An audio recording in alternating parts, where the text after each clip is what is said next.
Welcome, ladies and gentlemen, to another Glacial Geek Deep Thoughts Thin Coats with me, Phil the Glacial Geek. Today, I'm going to be talking to you about a topic that is pretty strong on my mind right now, and with a bunch of tournaments that are coming up with me, and the importance of what it pertains to is how to make sure that you're not overthinking your tournament list.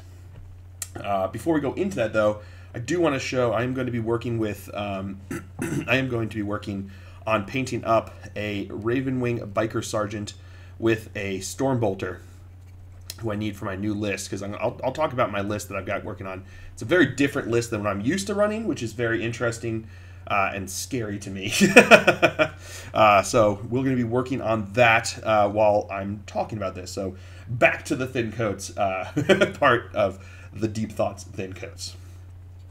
So anyway, today, like I said, I'm going to be talking about the importance of not overthinking your list and how to make sure that you're not overthinking your list. There's so many resources online that you can follow to try to figure out the best list and the most optimized list, and trying to figure out whether or not what you're deciding to bring with you to the tournament is going to win it for you. And every time we play a game and every time we go to a tournament, the idea is we are trying to win. You know, you go to have fun, but at the same time, if you're not trying to win, then there's no real point in playing this game. So even if you're just playing with friends, trying to win is an important aspect of Warhammer and wargaming in particular. You know, if you're going into a game and you're not actually trying to win, if you're not trying to do your best, then you're really cutting out the whole point of what wargaming is. It's about competition. It's about trying to do your best, and in doing so, you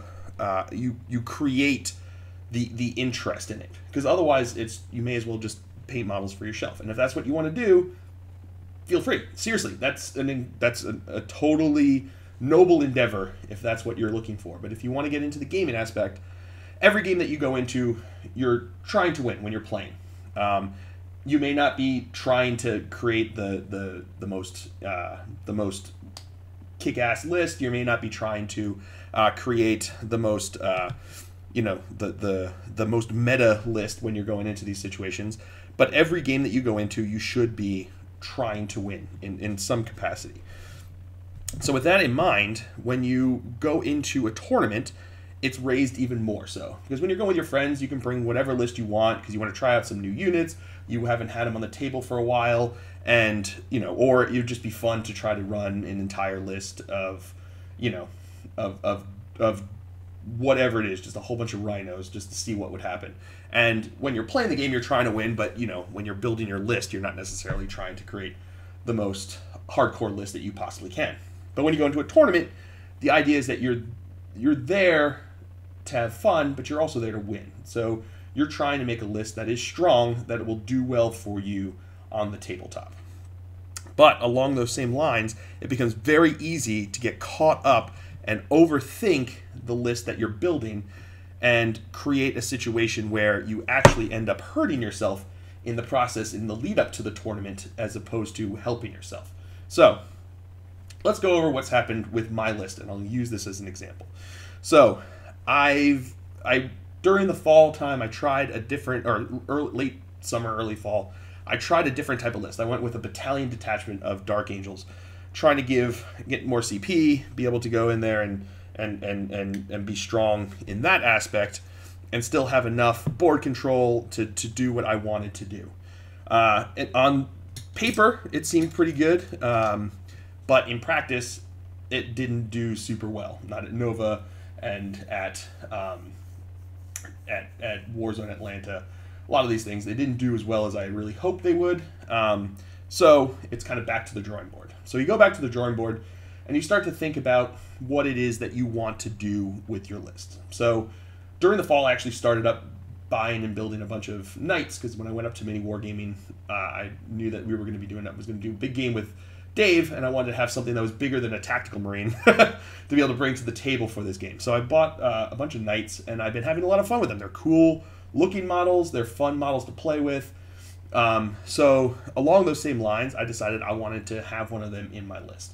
And I decided on the Gallant because I knew I wanted to go with, well, I should say, I wanted to go with Gene Stealer Cult because I think that is where I'm really itching to start getting into Gene Stealer Cult, but the Codex wasn't out. So for this first part of 2019, with Siege of Augusta coming up this weekend, and with LVO coming up in a couple weeks, I knew I had to have a tournament.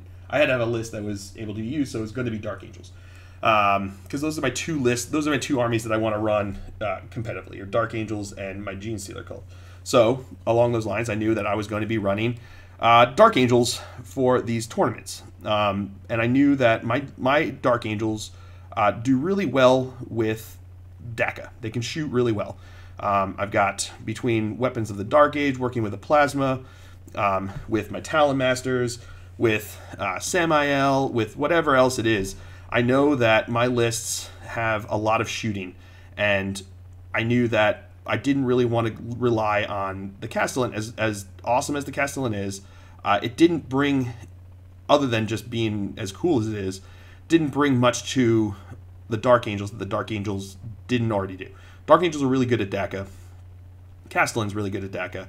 Therefore, they kind of overlapped in what they did. So what I would be doing is I would have similar list to just a plain old Dark Angels list, except I'd be replacing some of the points and some of the DACA with a Castellan, which is not really what I was looking for. So looking through the Codex, I realized that the Gallant is really good at close combat. It's really good at close combat. It's really good at drawing fire. It's really good at absorbing fire and taking hits, especially when you work it with the proper, you give it, the 4-up invul save against shooting with Iron Bulwark, and if you give it Sanctuary so you can have an invul save in close combat, it becomes very, very tanky. That's what it is designed for. It's meant to go run up the field, get into close combat, and just start punching things. And then if you've got the gauntlet on it, start throwing things.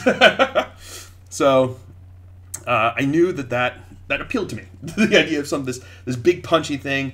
It worked as a nice counter to a lot of my shooty with my Dark Angels, so I decided I wanted to run him. So I was looking at it, and I realized that when I would run him, I ran him in a list with my usual Hellblaster Azrael Bomb, and I was able to get him up the table. This was the battle report actually that came out recently against the Nids, and he did his job. He ran up the table, punched them things to death, and then also was able to absorb a lot of the shots that allowed my Hellblaster Bomb to get into position.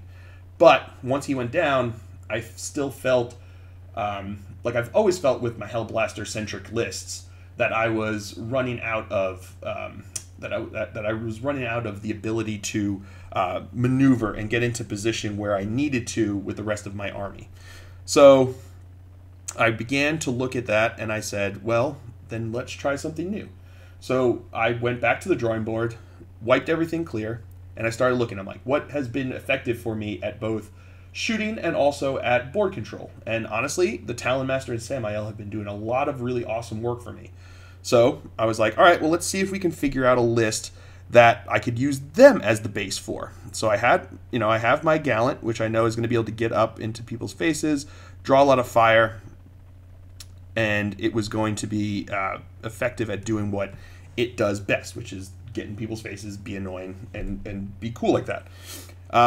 So I now then went and I said, all right, let's add in Samael and let's add in Azrael. Add in Samael, let's add in the Talon Master. So I added in those guys, and suddenly I realized what they work best at is interacting with other Ravenwing. And as many of you who followed me know, I don't really run a whole lot of Ravenwing in my list, just because I feel like I'm really bad at running Knights, and I don't know if that's just because I play them poorly or with the way that I play, they just don't do what I need them to do. Either which way, they've usually ended up disappointing me in lists.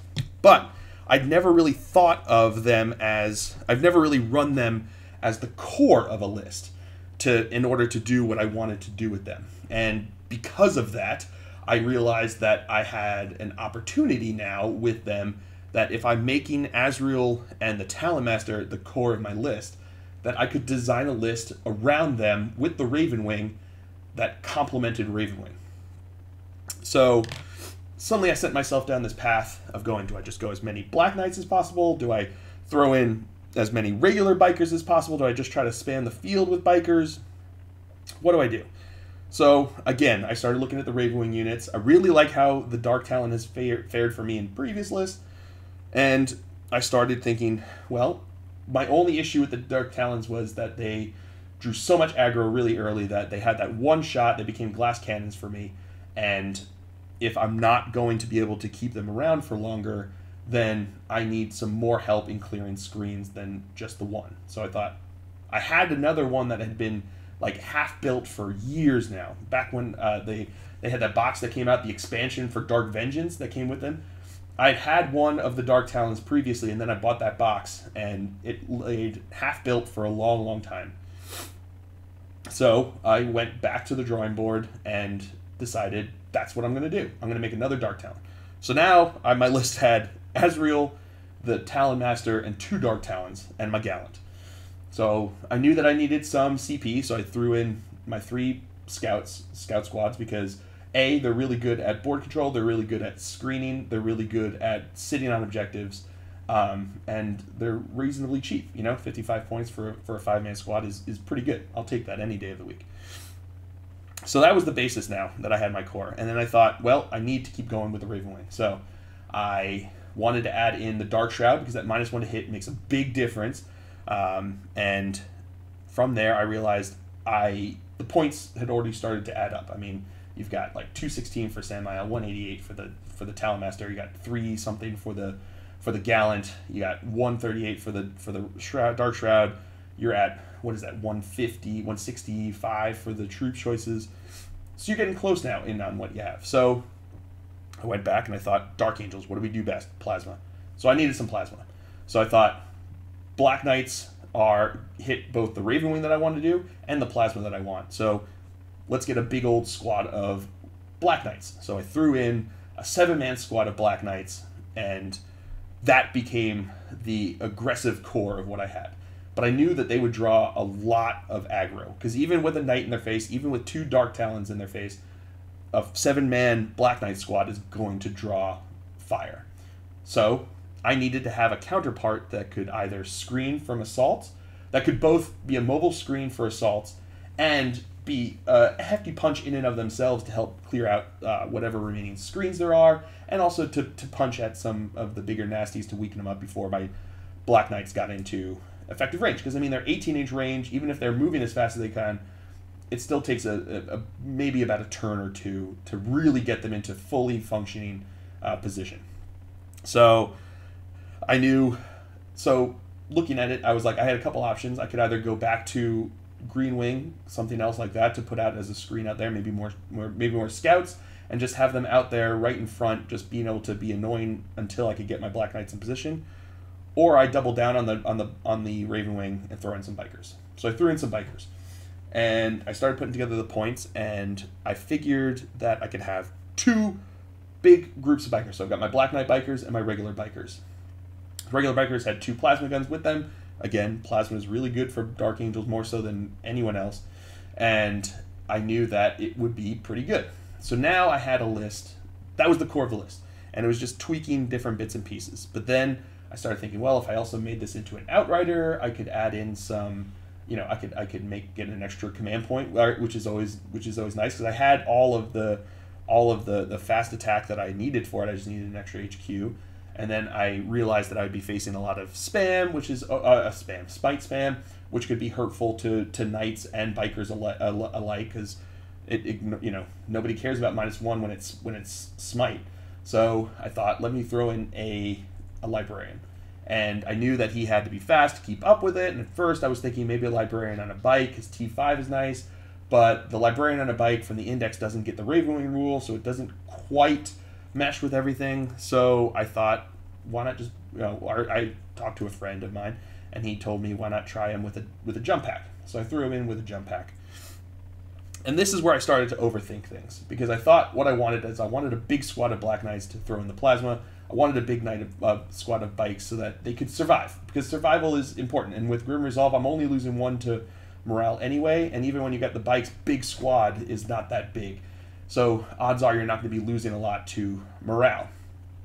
But I started overthinking. I thought, should I have smaller squads that become easier to survive, or do I do bigger squads so that they're more effective when I use Weapons of the Dark Age? Do I need to be able to run out and get more board control, or do I already have that? I just need to... So I started to overthink things, and I started making like a dozen lists with the same core that just changed little bits and pieces, and it wasn't helping. It was making things worse because I didn't know what I was doing. I started to second guess myself, and I didn't know what I wanted to do. So eventually I just had to say, stop. Make the list the way you wanted to in the beginning with your core ideas and see how it does.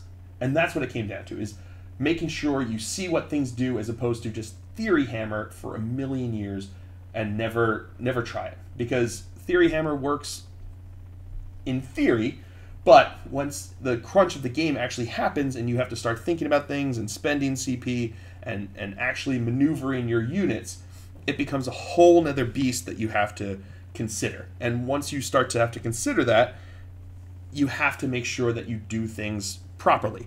You have to make sure that the list plays the way you actually wanted it to, that units survive as long as you think they will, all those different things that never really come up necessarily in Theory Hammer, because it's in theory all these things can happen, but in reality, if you don't play them the way Theory Hammer plays them, they're not going to do what Theory Hammer says. So at the end of the day, you have to make a list that's going to be played by you in a tournament as effectively as it looks on paper. So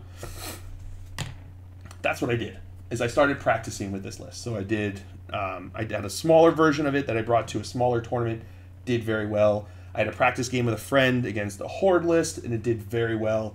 I had a game with a battle report that it played against Ynnari, and it did well. It was a super close game, and I mean, I'm talking Shining Spears, Dark Reapers, Ynnari, all that fun stuff, all in the same list, running at me, and it was a very, very tight, close game. And I thought, if I can do this and play it very close like I did, then I feel like it could do well. So that's what it came down to, is I suddenly had a list that once I tried it out and I saw how it played on the table, and I saw how it played in my hands, in my way, the gaming style, and it was effective in there, I knew I had a list that was worth trying. And the final test is going to be this weekend when I take it to Siege of Augusta before I lock it in for LVO. This is going to be this last test where I actually have to take it in a 5-round tournament and trying against other people's hardcore lists. I know there's going to be multiple Knight lists that I have to try it against, more Horde lists, other Eldar lists, Tau, gun lines, all of these things, Astra Militarum. All of these things are going to be at this tournament, and it'll be interesting to see how it all plays out. I've got a lot of DACA, which is great, and I've got a lot of strong punch, which is great, but it's just going to have to come down to whether or not I have the ability to actually effectively utilize it all and make it all work together. So we'll see what happens at the final game. But the important lesson that I learned through this process is, if you sit there second guessing yourself and you sit there questioning every single decision that you make, you're never going to get anywhere. You're going to end up with a whole bunch of lists that don't do what you want, and you're just going to become disgusted with yourself, and you're going to be disgusted with your army, and you're just going to want to throw it all in. So get out there and try it, is what it comes down to.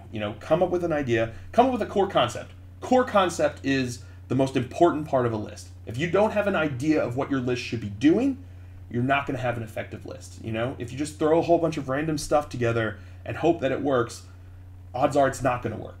But if you concentrate on what it is that your army does best, you come up with that core and then expand from there. So for any of the lists that I do, so when I had my Hellblaster squad, I would look at it and I would go, cool, it does really well at shooting things with the plasma.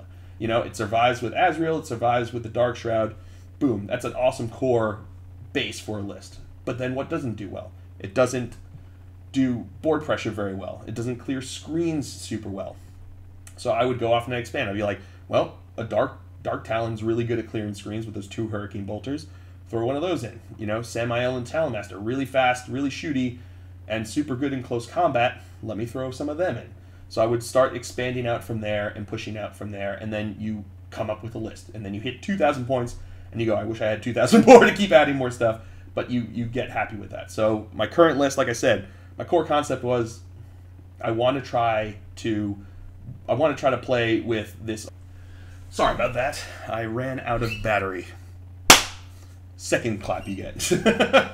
But yeah, essentially what it is I come up with the core. I was like, I want to have a knight, and I want to have some fast board control, because that's not what I've run before, and I'll try something different, because I feel like I'm pretty good at getting to the middle tables of a tournament. I want to try to do better, and that's the whole idea of 2019, is to try to do better. And as a friend of mine once said, you're either improving or you're sucking. So that's the idea, is that I'm going to try to improve as opposed to suck. So that's what I'm coming to, and I came to the realization that I could sit there, second guess every single decision I make in a list, but until you start throwing it on the table and trying it, you'll never know. So stop overthinking it, take a step back, come up with a core concept, and go with it. And then once you've tried it, if things don't play out the way you want them to, try it again. Try something else. Is there something else that more effectively does what you want it to? And if that's the case, then you move on to that next thing. So that's my ideas. I didn't get a whole lot painted on him, but I got some. As you can see with his with the wonderful white there. First layers always look like garbage, but hopefully he'll be doing well. So I hope you guys have all enjoyed this. I certainly have. I have been Phil the Glacial Geek as always, and until next time, have fun.